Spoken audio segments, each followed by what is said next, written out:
Sanau ne? Asana vele kang na sa iyo. Salam kung diyan na ano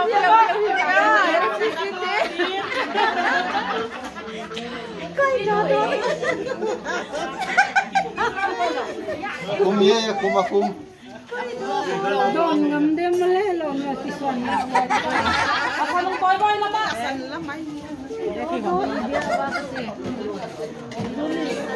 Muday sa lahat eh. Dati na phone kiro. Mong ngay sa niya. Pulang homsa, pulang homsa.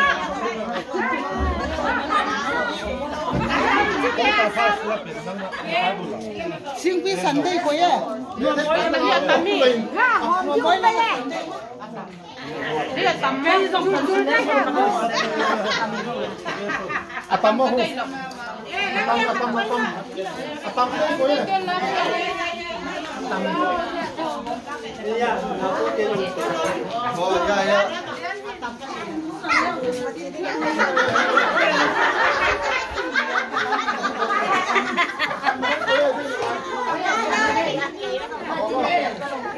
Oh ya. Người mama là siêu siêu tầm so đâu. Singpi tu ye. Sacramento lo mo ka.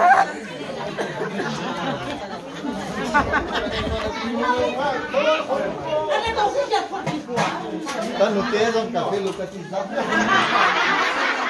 Ano parang gising mama na yun.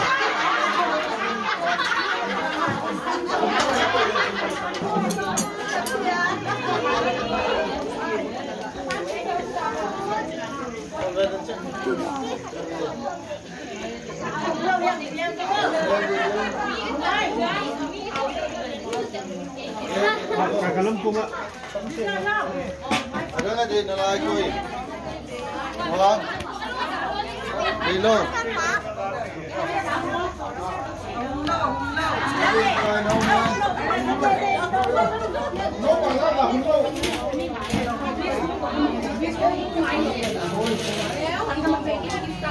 Hey,